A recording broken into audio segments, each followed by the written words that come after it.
Hi friends, welcome to movie mood Telugu. Movie name వచ్చేసి 3 BHK. 2 hours 20 minutes run టైమ్‌తో Amazon ప్రైమ్‌లో stream అవుతుంది. ఇంకా నాకు మూవీ ఎలా అనిపించిందంటే యావరేజ్ ఫిలిం. ఇంతకుముందు ఇలాంటి మూవీస్ చూసాం కదా అని రొటీన్‌గానే అనిపించింది. ఇంకా ఫ్యామిలీతో కలిసి చూడొచ్చా అంటే హ్యాపీగా చూడొచ్చు.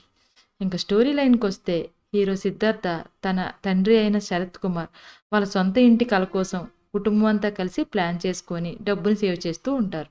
అదే టైంలో ఏదో ఒక ప్రాబ్లమ్ రావడం, హౌస్ కొనకుండా ఆగిపోవడం ఇలా జరుగుతూ ఉంటుంది.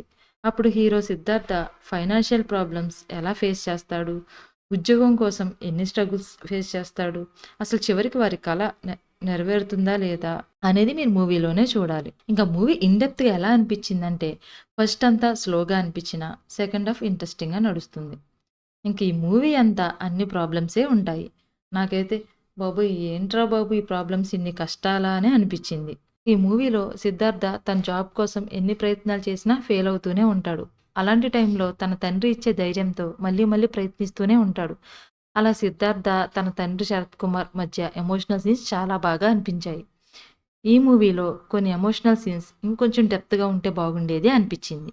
ఈ మూవీలో సాంగ్స్ కూడా చాలా ఎమోషనల్‌గా ఫీల్ అవుతాం. హౌస్ కోసం మనీ అరేంజ్ చేసుకున్న ప్రతిసారి ఏదో ఒక ప్రాబ్లమ్ రావడం, ఇంకా అది కొనలేకపోవడం అలా బాధలతో నిండిపోతుంది మూవీ అంతా. ఇంకా మూవీలో సిద్ధార్థ యాక్టింగ్ చాలా బావుంటుంది. తన ఏజ్‌కి తగ్గట్టు అన్ని రకాలుగా మారుతూ ఉంటాడు. ఇంక తండ్రి పాత్రలో శరత్ కుమార్ యాక్టింగ్ మూవీకి ప్లస్ పాయింట్ అయ్యింది. ఆయన కల కోసం ఎంతో కష్టపడతారు. ఎన్నో సాక్రిఫైస్ చేస్తారు. అలా అలసిపోతూ ఉంటారు.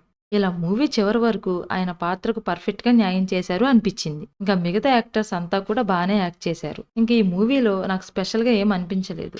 ఇంతకు ముందు ఇలాంటి మూవీస్ చూసాం కదా అనిపిచ్చింది. రొటీన్‌గానే ఉంటుంది మూవీ అంతా. సినిమాటోగ్రఫీ డీసెంట్ ఉంది.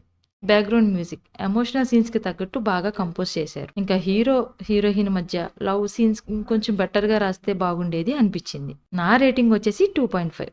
That's it for the review. So, నా వీడియో గనుక మీకు నచ్చినట్లయితే please like, share and subscribe.